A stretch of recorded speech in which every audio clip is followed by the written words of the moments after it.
Good evening. Due to unavoidable circumstance, which will not be repeated. Do we have any newcomers today who didn't participate the inaugural session? Yeah, me, I'm Lal Dayananda. Can you hear me, sir? Yes, go ahead. Yeah, actually, I went through the video, last session video also. Okay. So I'm joining You're from? today. Actually, I work for Haley's. I spoke to you 3 days back for a few minutes. Yeah. I remember you spoke to me before you joined this class. Yeah. You wanted some clarification, right? Yeah, finally I decided to do this as additional. Yes. Right. Okay. Welcome. Thank you. My name is Shuraj Jainuddin. Yeah. I'm joining from UAE. I'm a right. banker. Okay. Banker You're by from? profession. You're working for a bank? Yes, Emirates Islamic Bank. What's the area you're into? I'm into operations, branch operations. Okay, so you haven't dealt with the risk aspect. No, this is an I have dealt with the internal courses, but I thought of doing this as well. Right. Great. Who else? Hi, I'm Sudat Tilebro. I'm from Sampath Bank. I'm working as a senior manager credit control attached to head office. And I thought of joining the class to refine my knowledge about the risk management. Thank you. So you went through the previous session? Yes. I went through the recording. Okay, great. Anyone? Yes, hi. My name is Mohammad Rifat, and I went through your previous video, and I thought of joining for this course. So I'm currently working in UAE. Right. Great. Yeah. You're working for a bank? Yeah, working for CISI Islamic Bank in branch operations. Great. Welcome. Thank you. Who else is joining today? You. Right. Hello. Yes. Hello. You want thing? Yes. Yes, I'm also joining today. Sir. Where are you from? I couldn't join. I'm from HSBC. Right. Okay. So did you go through the previous session? No, I couldn't, sir. Yesterday only I received it. I will go through it. Yeah. Okay, no problem. Right. So we have Hi. Yes, Ravini. Hi. Yes. Yeah, hi, I'm Ravini. So I also got to know about this today, and I got a video also today, so I couldn't actually go through it.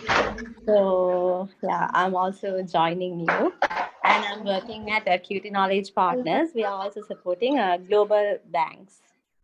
Yes. Right. Okay, great. Any more? Right, great. So we have a short session today. So today, actually, we are starting the proper class. Last time it was just a kind of introduction, just to give you a flavor of things that we are discussing, and just to let you know the overall scope of it. So from today onwards, we're discussing the content of your syllabus, and I go through the lessons in order, right? In the order given in the book. Because it's a short session today, I will not be able to cover the whole topic, but I will cover the initial part, and then we will cover the rest during the next day. And as I told you before the exam, we ensure that we cover the entire syllabus, and we also do some revisions. So don't worry about that part. And your participation is important. Maybe if you cannot interact verbally or visually, at least use the chat box and let me know if you have any questions, clarifications. So if you do not agree, this is because I'm not a guru as such. I'm a facilitator. I'm trying to transmit the knowledge I gain from the material. So if you have a different view, let me know. Right. Let's go through. Any newcomers? I heard some new people joining the session. Any newcomers who didn't participate the first session? Yes, hi, Mr. Jaminder. My name is Ah, Yazid. yeah, hi. Yes. I You're from? work. I'm from Amana Bank. I work as an operational risk manager there. Okay, great. So you're already into risk. Yes, I just started. Okay, great. Anyone else?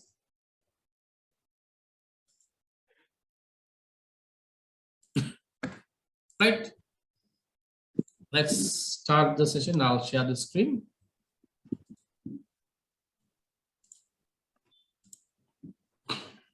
Hope you all can see the screen. Right.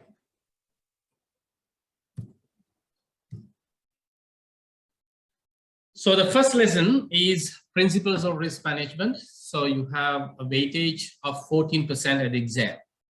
So this is kind of a introductory chapter in the book that covers the basic part or the introduction part plus some kind of a synopsis of the rest of the topics here. So most of the topics we discuss in this chapter, we have a detailed chapter later, and we will be touching on those in detail later. So from exam point of view, it's the initial bit that talks about the basic concepts you need to know clearly. So we have already touched some of these things during the last session. I'm just recapping some of them, but I will not go to the extent that I go last time. Right. Risk. So we discussed this topic. So in very simple terms, we talk about a possible harm associated with a situation. That's what we discussed. And then we discussed the technical meaning of risk in terms of the financial services sector in particular. Technically, we define risk as the combination of impact and probability, right? Impact into probability is the risk. We discussed that formula the other day as well. So for us to identify any event, incident, or a situation as a risk for the purpose of managing it according to this course, we should be able to identify the impact in terms of financial terms, right? We should be able to say, okay, there's a possibility of us losing 1 million. There's a possibility of us losing X amount. So that's the impact. So impact should be able to ascertain. And let's say I probably can face, right? I might face a financial consequence because of this, right? But I am not sure. It's not possible to quantify. Then you don't consider it as risk for this purpose. By definition, you can say, yes, there could be financial consequences. So, like, for example, there's a Facebook post, there's a bad comment about my organization in the Facebook, right? Some person has gone and posted things, or this bank, there is a problem with this bank, right? There's a Facebook post. Obviously, it will have a reputational impact. Obviously, it will have a financial impact because it could lead to loss of some revenue that you may get. This could lead to pulling up of some customers from the bank. But if you cannot ascertain the amount or some kind of an estimate, that is outside the scope of this course. That is outside the definition of risk for this purpose, right? Keep that in mind. That is why if we learn as we move on, we do not consider reputation risk as a risk that we need to manage, because it's a consequential risk which is difficult, right, from our side. you cannot estimate the impact. You can go and file a case against the party for causing you a reputational damage, but you cannot consider it as a risk to manage. Right? Then the probability is the likelihood. We discussed enough examples the other day with some basic scenarios. How likely it will happen? What is the chance of that getting materialized? So these are the two information we need. We need to know the impact, we need to know the probability. The product of those two is risk. And why we learn risk, we discussed the other day as well. Why we learn risk? Because we want to manage it, right? That's the reason we want to know, right? If we don't want to manage, we have enough things to do than finding out what the risk is. So the practice of using processes, methods, and tools for quantifying and managing these risks and uncertainties. Right. So when you go to the management level, you can see you have to quantify and then manage. Although you see the term uncertainty in this explanation, technically speaking, there's a remote chance we manage uncertainties, but there could be certain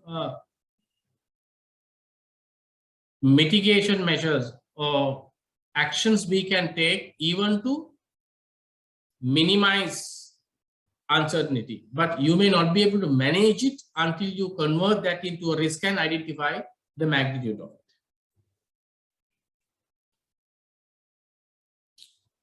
So we discussed the other day, right? Variability that can be quantified in terms of probabilities is the risk. Variability that cannot be quantified at all is uncertainty. That's why we say life is uncertain. Life is uncertain. We know we are going to die, but we don't know, and we can't quantify, we can't assess the probability. So therefore, we consider it as an uncertainty, not as a risk. So I'll go a little faster because we have already touched these things before. Now we come to this diagram. I showed you the other day this. This picture captures the essence of what we are going to discuss during this course about the risk.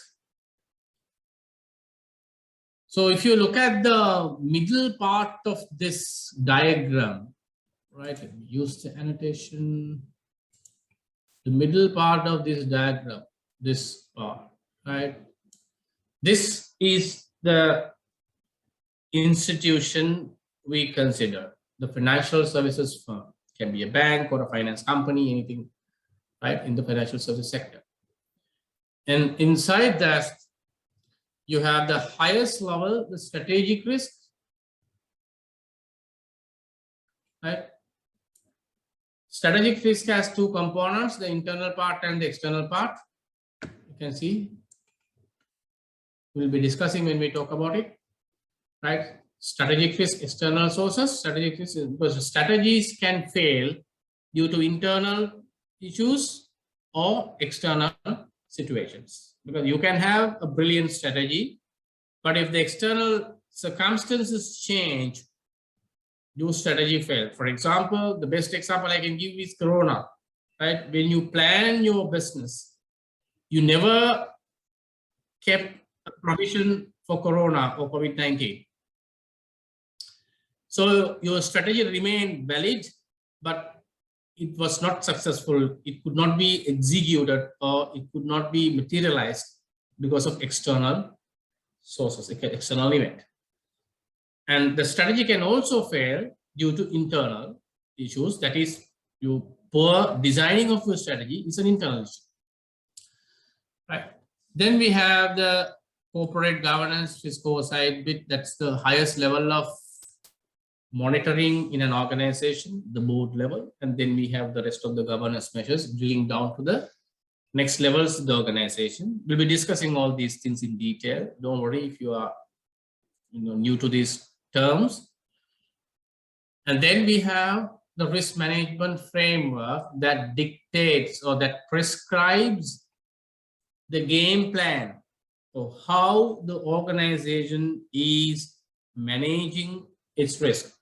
How you identify, how you quantify, what are the strategies and options you deploy in managing the risk.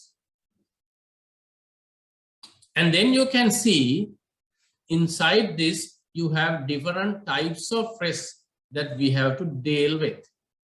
Right? You can see the biggest bucket in this one, that is called the operational risk. Operational risk. Operational risk results in people, process, systems, and external events. We will discuss those things in detail later, the definitions and everything. Why you see a bigger space for operational risk is because operational risk is the biggest risk exposure in terms of volume in our organization, because it can be anywhere. Operational risk can be anywhere. That's why in most of the banks, you have a separate team called ops risk team or operational risk team to deal with it, because operational risk is the highest volume risk element in the bank. But I do not say it is the biggest risk, right? The biggest risk is a different term. So biggest implication, it's a different term. But in terms of volume, it is the largest risk element. It requires a lot of resources, because as you can see, it can be a result of many things we'll be discussing in detail. Then you can see enterprise risk management, ERM. We will discuss that later, because we look at risk holistically for the organization.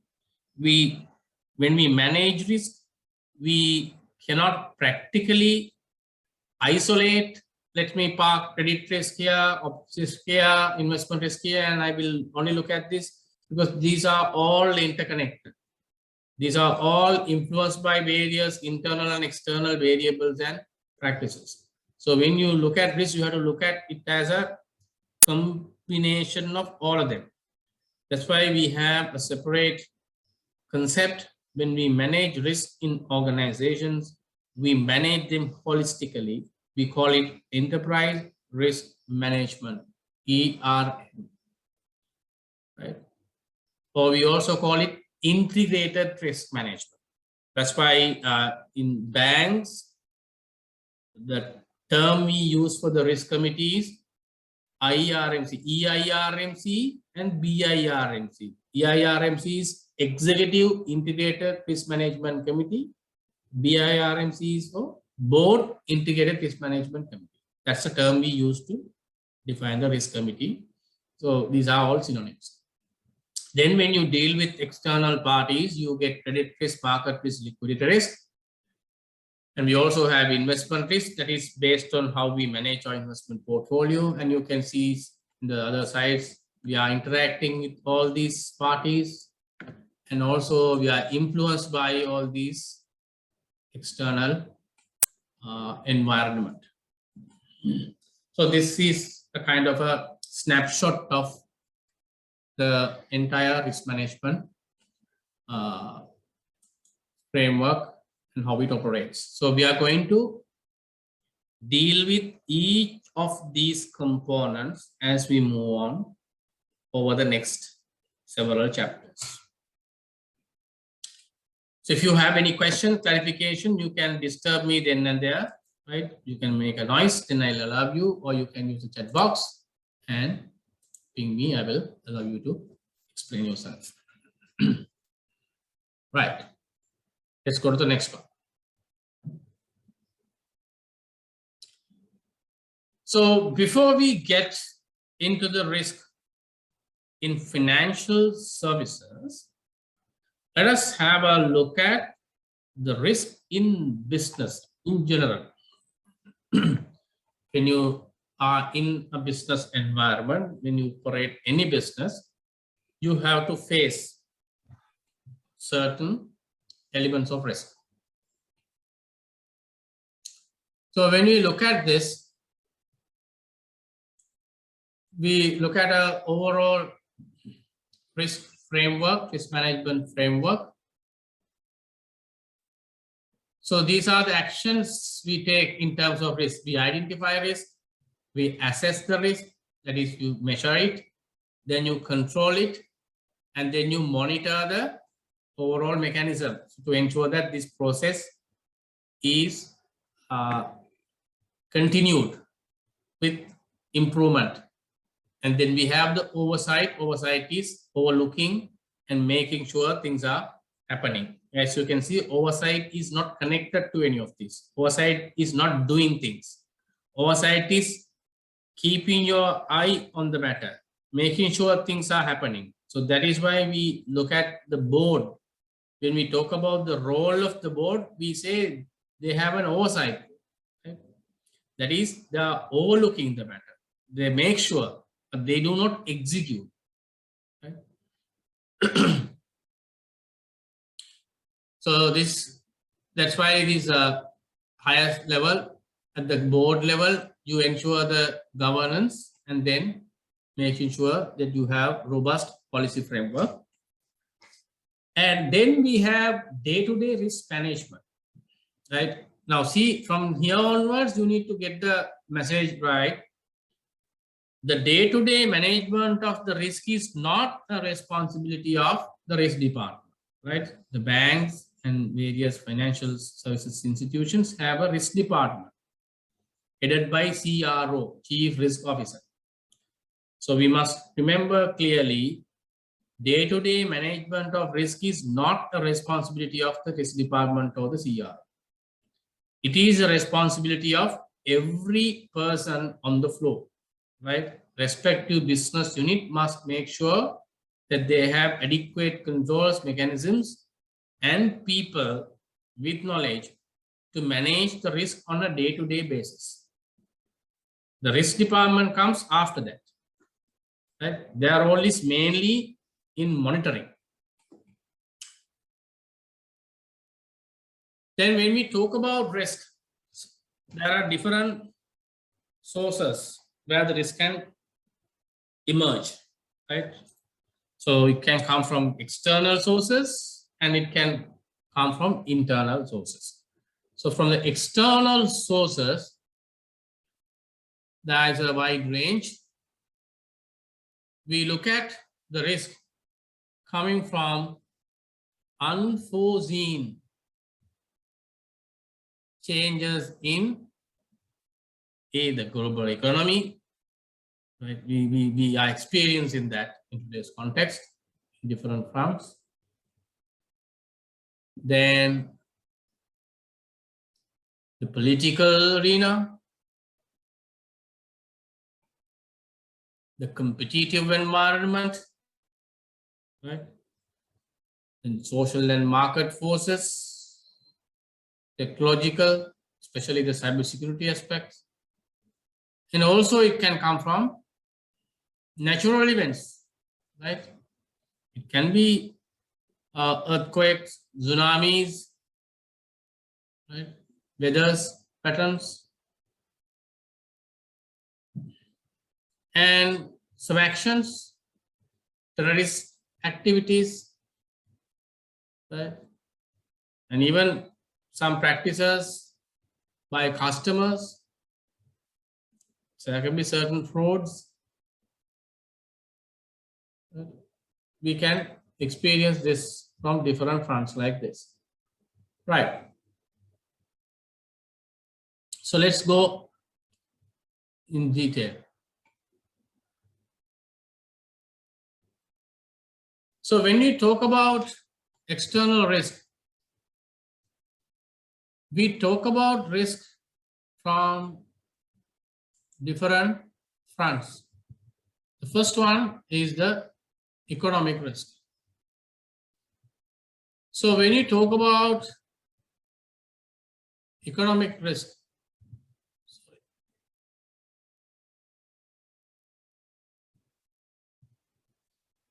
we currently face it, right? I don't need to elaborate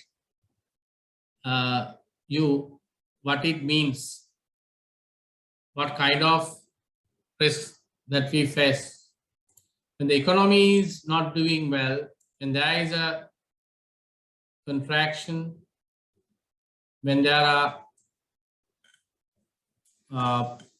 parameters going in the unexpected directions, like we see the inflations, exchange rates, and GDP, all those things, those movements can pose risk to the organization because it will affect our performance and it will hurt our finances. So I don't need to elaborate on it. We all know that. Then we can get the risk from the political front. Now, this political fronts, it's not just the political activities or political decisions that we generally term. Even the decisions by the political authorities, even the taxes, these are all coming under political. These are decisions, right, from the political front. So it affects the markets because the political decision can have an impact on the markets. The stock market can be affected because of that, and various other industries, because as per the budget proposals, when the government comes and present the budget, based on the budget proposals, the changes, the expected implication on certain industries, certain sectors, certain aspects of the economy, the decisions of the individuals and organizations can change. So it can pose different risks. How you must have experience when the government change, right? So there was a time where one government started a major investment project, right? In Sri Lanka is a port city, let's say. When the next government came to power, they stopped the operation. So we all know how most of the banks and the customers who have invested heavily in connection with those projects got affected. So the banks, how they suffered when their customers cannot afford their loan installments because of this. So there can be instances like that. And also even the changes to the legislation, right? The acts, that is also coming under political thing, because the political parties, the parliament, that makes those changes. Then we look at the competitive environment, social and market forces. I think you put everything in the same bucket. So this includes the rest of the factors we generally consider in the pestle analysis, right? So environmental, social, and market. So they are mainly, if you look at the implications, it can come from the consumer behavior, the way the consumers look at things, the patterns. You must have seen how certain, we are talking about the external risk factors for general business. We know during the pandemic period how people changed their priorities, right? How certain industries got affected heavily because people have changed. Therefore, in the Western world, you must have heard that most of the large designer retail shops, cosmetics, right? Those kind of places, and especially the entertainment related industries got heavily affected. Even the tourism got heavily affected because of those things, because people have changed their habits when they have certain pressures on different fronts. And this includes all other social moves as well. Sometimes people change their view or their habits in terms of saving. I think in the current context, even most of the banks are now finding it difficult to find liquidity because people have changed their savings habit. On one side, they have attitude change. On the other side, there is an economic pressure that they cannot do that. And also, people can have attitudes in terms of credit, right? Some people might not want to keep credit in their portfolio. Some might look at different options. Look in certain parts, especially if you look at the businesses. So some segments are promoting direct investments, right? Investors come and fund the businesses rather than them going to banks or financial institutions to source loan facilities. These all have an impact on the financials of the organization. And then we talk about the technological and cybersecurity, because this one is considered one of the greatest risk factors in current context, especially in the financial services sector, because we all know almost all the institutions in the financial services sector, the banks especially, are run on technological platforms. Now, you can't find a single bank on manual books today, right? Everyone is on some kind of an ERP or a system. Therefore, they are highly vulnerable due to few reasons. One is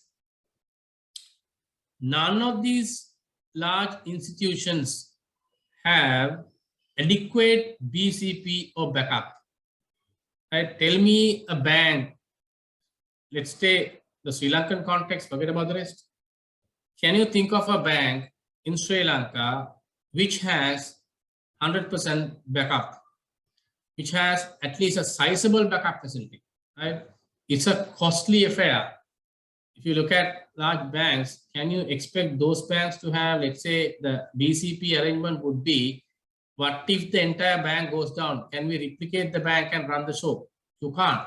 So when we talk about testing our BCPs and all, I'll come to those things in practice later when we talk about those topics. But in just to give you a heads up, if you look at BCP testing, how do we do the BCP testing? We have a branch in an not even outstation. Sometimes some of these Colombo-centric banks, there are BCP site is in Kolpiti, right? Or somewhere close by, not in even in a remote location. So if you get a major tsunami or earthquake, the bank and the backup both will go, right? And we just go and test the ability to run the operation using a couple of computers and few people from different departments go there and check whether the softwares are working, whether we can run the show. Now, if you imagine a situation where the entire bank goes down, can you support that bank through that unit with a couple of computers? I don't think. So that's the problem with our systems, right? So we however much we talk about backups or BCPs, we don't have a sufficient backup or BCP. We still have an assumption that the bank will not fail, right? Even if we face a threat, it will not be as big as it could be. We expect it to be a small shock, which can be managed through a remote branch with a couple of computers. And the cybersecurity risk, I don't need to explain how significant is this, because this cybersecurity is not a thing that originates due to errors or malfunctioning of systems. It also has deliberate attacks, hackers, right? There are various programs designed to attack the system. So these programs can be advanced. So there are smarter people in the hacking community than those who develop the systems. So how safe are we? You ask from your cybersecurity people, IT security people, how safe are we of this? So there's a question: is only in Sri Lanka banks or global issue? I think you must be referring the backup thing. It is not only Sri Lanka. There are especially most of the developing nations and the countries have this. But if you look at most of the multinationals, they have their backups in various parts of the world. Right? If you look at large banks, HSBCs, Standard Chartered, Citi, so those big banks, there are BCPs all over the world, and they have a stringent BCP policies. Right? If you look at, that's why we have a lot of learning in this course on certain cases we'll discuss in detail. They have these policies. Whatever the financial benefits you have, you will never have your concentration beyond a certain percentage in certain geographies or countries, right? So I remember where the HSBC, their maximum exposure to a given region is 70%, right? You need to have minimum 30% backup in an outside location. That means at least 30% of the bank will be business as usual when there's a shock, and they also have the capacity with some other identified centers around the world to absorb the disruption to the rest of the capacity in the bank. So therefore, virtually they'll support the entire operation. Right? But yes, Rifat. Yes, just I want to interrupt you. Sorry about that. Just want to ask about the BCP. The BCP sites, normally it's outsourced in some countries, right? Like to India and Sri Lanka and all. Is it possible in that way also? Yeah. BCP is what is the meaning of BCP? Business continuity planning. That means irrespective of a disruption, you will run business as usual. Yes. Right? Then whoever providing you the backup to ensure that can be internal, can be external. It doesn't matter. But depending on how you arrange it, you have your own controls to ensure the efficiency of each of the mechanism. So let's say how I'm doing this session, let's say we need power to do this, right? So the BCP means if there's a power cut, I should be still continuing the session. That means I need to have a generator or backup plan. So then I don't need to have a generator on my own. I have a generator next to my door, right? I can go to a neighbor and use it. Then I have outsourced that. BCP I have outsourced, but I have an arrangement with the neighbor. Whenever I require it, he will give it to me, and I'll have to pay whatever the rental. And I do have some kind of an understanding that it will be there for me. So we'll be discussing in detail when we come to those BCP. Later, there are topics on those things we can discuss. And we have BCP, DRP, all these things are important topics we need to discuss. Okay? Thank you. Right. Then we talk about the next one is the shocks and natural events. Because in the recent past, we have seen a lot of natural events, especially we heard of tsunamis, right? Even these pandemic kind of things are more or less considered these kind of things because these are unexpected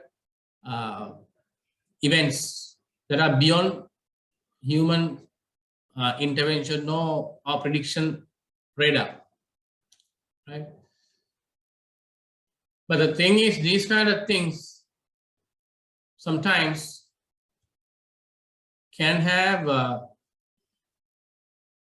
global disruptions, right? Some can have global, because we are a connected world. We connect to the rest of the world some way or the other. So some impacts can cause cascading effects. So therefore, these can pose different level of threats. Then stakeholder and third parties, I explained you earlier, this, when you say stakeholder third parties, we can specifically talk about few parties in addition to the general stakeholder pool. There, for example, let's say when you are part of a group, right?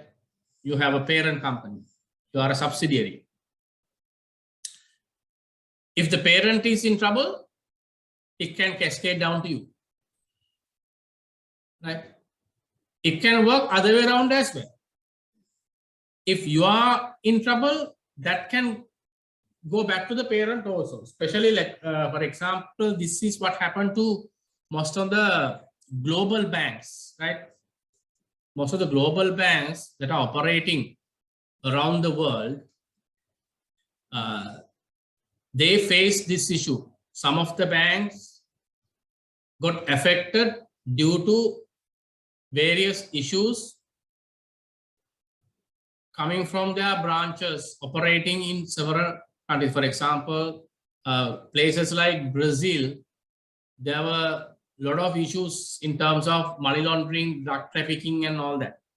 Some of the large global banks were fined heavily in those regions by the regulator for being part of those, because there were a lot of vulnerabilities in there. So when your branch in that region is blacklisted or fined by the regulator, it can come back to your global brand as well. So that is the risk you get when you have that kind of stakeholder relationship,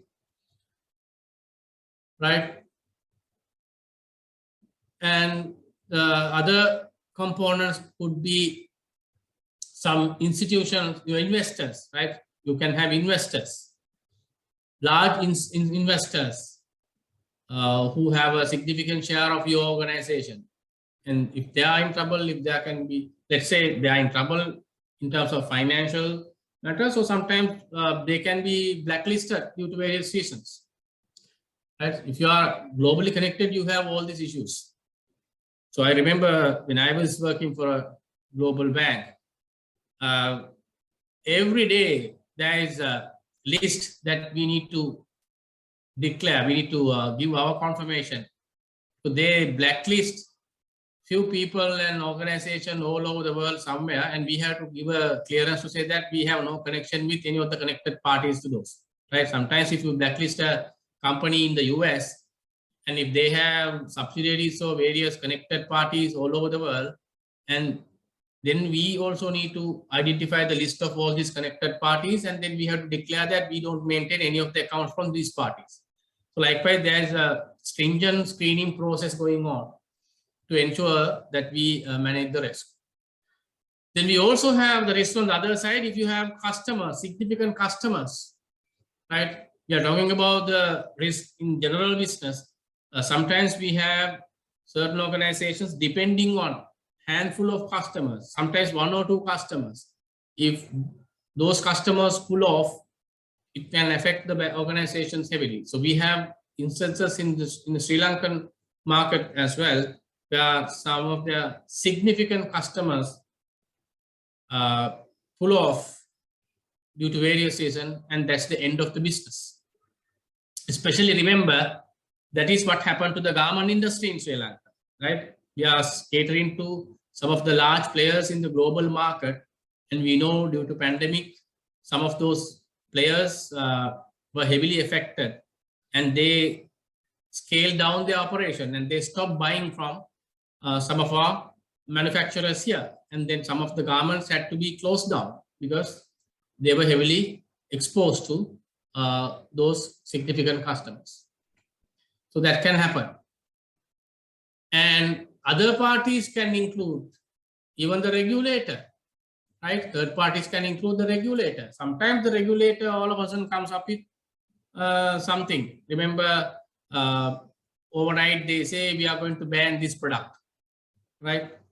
And sometimes if you are in the general trade, sometimes in the price controlled market, sometimes the regulator come and decide the prices. And then if you have stocks of those products, probably you must have purchased them at a higher price, and the regulator comes and cap the price, put a price ceiling. then you are affected. So we have a lot of such cases even in Sri Lanka. And also, as you mentioned earlier, we may have outsourced some of our operations to certain parties. And if those parties have issues, it can cascade down to us. So likewise, you have those impacts. And also there are influencers, right? There's a new category now in the market. We talk about influencers. Who are the influencers? Can you tell me some of those? Who are the influencers?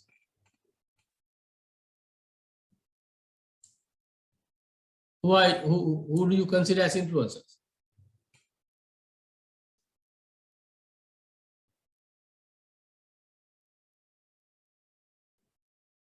Any examples?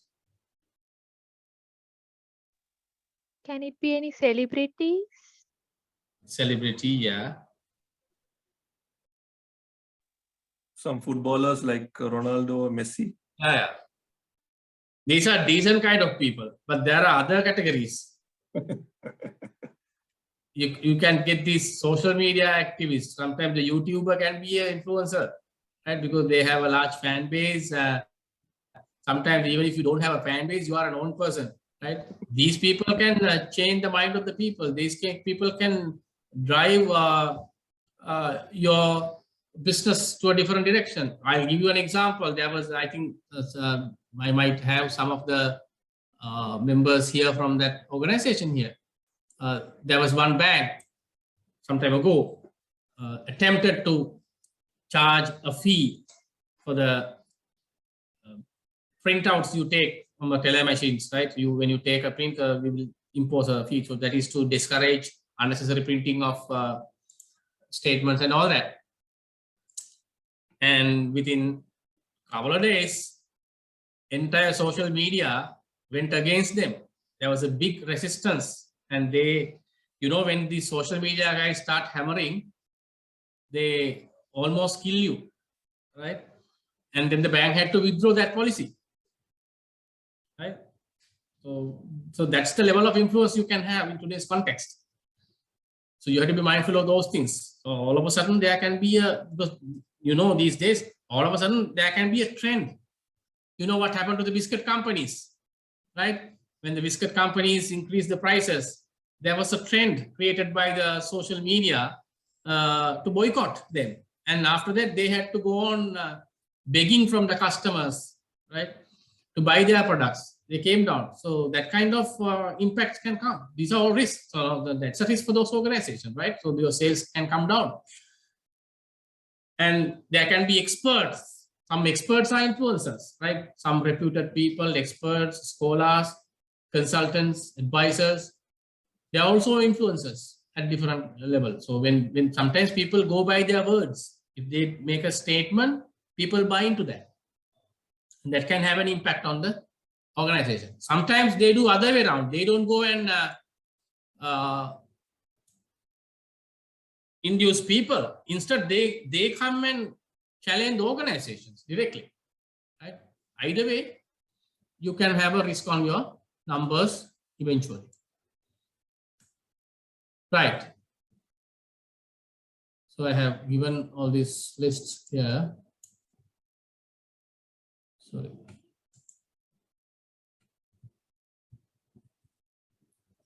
Then we have a new thing that is a latest development in the risk management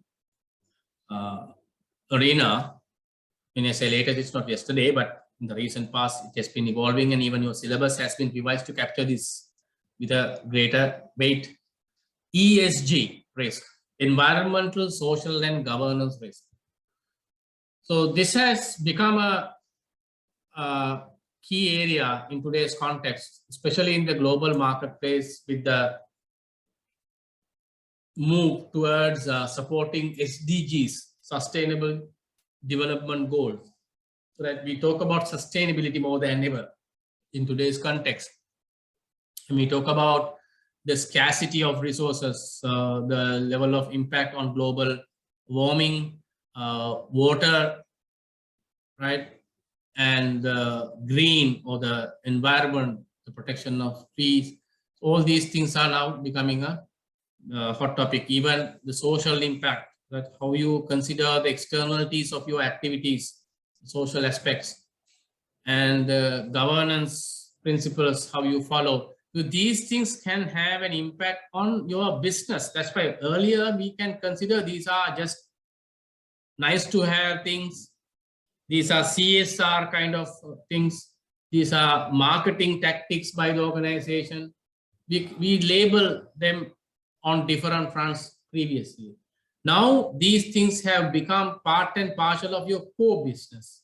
Say, for example, some of the organizations have already embedded. I think some of you know in your organization this is done. Some of these principles into your routine policies. Even if you look at the procurement guidelines, some organizations have clearly indicated in their procurement guidelines that they will not shortlist the suppliers if they do not meet certain standards that covers these things, ESG elements. And if certain organizations have certain unacceptable practices looking at these three areas, you disqualify them, right? And not only in business deals, even from customers' point of view, the customers will not sometimes cater or work with some of the institutions if they do not satisfy with some of the practices in terms of this. Now, where do we get the risk in terms of ESGs? If you look at environmental aspects, especially the climate change part we discussed, right? Because it can affect us, our operations, it can affect our staff, right? If it's a threat to humans, it can affect the business. It can be your staff, it can be your customers. Then natural resources depletion that also have an impact on our larger community, and it can cascade down to you. Then if you look at the social elements, again, some of the organizations are very particular about the child labor, safety aspects, right? They go and they have a checklist to onboard. They sometimes visit and do an audit to ensure that those things are done. And we have separate ESG auditors now. Sometimes some organizations get ESG auditors like we do a due diligence. When you go and invest in a company, we take auditors to go and do a due diligence on the financial aspect and the feasibility. We do have ESG auditors now. Some organizations deploy them and let them go and do a ESG audit and confirm that the organization is good enough within their controls, right? So likewise, we have all these aspects. When you take the governance, we have a lot of governance frameworks around the world now. Both mandatory governance frameworks and voluntary governance practices. Then those aspects are now looked at. Even if you look at the annual reports, you look at the integrated report, it covers a wider spectrum of things beyond financials, right? So anti-corruption, ethical aspects, how you publish your policies in terms of those, how you take actions, all these things are counted in today's context. So all these things can pose risk. So I have discussed all these aspects in the discussion. Now, how you assess. When you assess external source of risk, we use different formats or templates or some models. We all know what pestle analysis is. That is political, economic, social, technological, legal, and environmental aspects. We take each of these components and assess the external aspects, going by each of these and figuring out both positives and negatives, and then see how impactful are they on the business. Remember, don't get this wrong. When you assess the external factors to measure or assess your risk, it's not a general analysis of the external factor. You don't go and talk about the political environment. You don't go and talk about the economic environment. You go and analyze each of these elements and identify the components that has an impact on your business, right? You don't blindly go and talk about the exchange rate if there's no impact on exchange rate on your business. Yes, it is a problem in the economy, but it may not be a problem to your business, right? So all these factors, when we analyze, it is not only for this risk management thing, even when you do your other work, even I have seen this when you do strategic planning in organization, we are not supposed to just analyze the environment, right? Your job is to look at the environment and identify the factors that can have an impact on your business, both positive and negative. In terms of risk assessment, it is only negative aspects. What are the threats we can see from the environment? Then the business continuity planning, right? So when you look at the business continuity planning aspect, we identify different scenarios, events, right? We sometimes, when you do this in practice, we do brainstorming, we hire experts, we do focus group discussions, and we let people assume, okay, what can go wrong? Where can we get the hit? You discuss, brainstorm, identify the possible areas where we can be affected. And then you go and identify, okay, if we get this situation, do we have a backup? Do we have a mechanism? Can we go without affected? Right? And then if you don't have an answer, you have a risk there, right? What if our entire branch get COVID? What is our plan? So then if you don't have an answer, you have a risk there. If you have an answer to say, okay, we have another branch close by, if the entire branch staff is affected, we can close the branch for a couple of days, disinfect it, and we can deploy people from another branch. Or we practice the rotation now itself because we have already learned the lesson. None of the branches will work on their full capacity. Always there is a certain percentage of staff working from home. So even if the entire crowd is infected due to some close contact, we still have a couple of people at home who can come and cover the job. Likewise, we identify the problem and then we see whether we have a backup or an arrangement. If you don't have, you identify it as a risk. The next one is business process analysis. That again, you identify the end-to-end high-level process, go through each step and see whether we have a loose end. And then we identify what would be the arrangement and what is the level of impact on this, right? So this level of drilling, to what level you want to go in the processor, you can determine depending on your robustness of the analysis. Then we come to the internal drivers of risk. So I will quickly go through this because these are not very difficult things. I'll quickly go through this. Strategic risk, right? I told you earlier as well. Strategic risk is the risk of strategy failure. You define the strategy, but the strategy doesn't work. It doesn't yield the result. It can come from two areas. The strategy can fail because you have not designed it properly, right? If you have badly designed the strategy, it can fail. It's the wrong strategy. Secondly, you can have the right strategy, but poor execution. The execution can fail due to two reasons. One is your implementation issues internally. Secondly, external implication, because you have designed the strategy keeping certain external environmental conditions in mind, but the conditions have changed than what you thought. Now your strategy becomes irrelevant or unproductive in the given context. So then again, it fails. Then we have operational risk. We'll be discussing that risk in detail later. That is the risk that can cause due to the impact of processes, people, systems, and external events. We'll discuss that in detail. Then comes the financial risk, right? Because these are the risks that are unique, especially in the financial services sector. Credit risk, market risk, liquidity risk, right? And this risk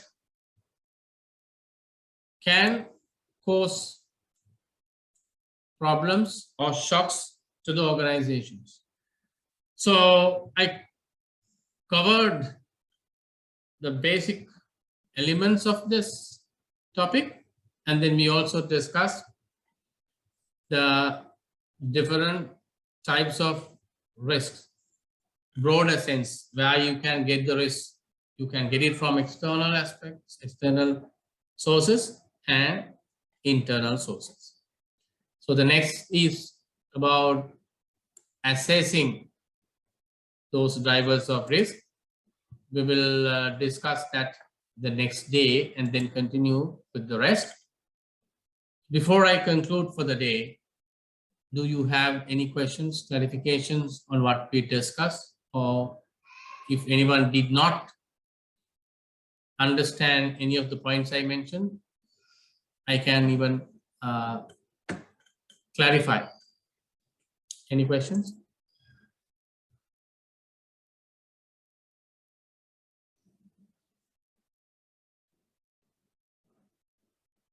Right, great. So what we discussed was not very difficult, not complicated, but I want you to understand some of this concept very clearly, because at the exam, you should be able to clearly demarcate the categories, right? Under what category we discussed this, because you know, it's a multiple choice question. Sometimes it can be a little tricky when you see the question. Therefore, you have to be very clear on the points that we discussed. Anyway, you go through the notes as well. If you have any further questions, clarification, we can discuss at the next day. Right, if you don't have any further questions, that's it for today. We'll see you next week. Good night. Thank you. Thank you, sir. Good night. That Thank you for the session. maybe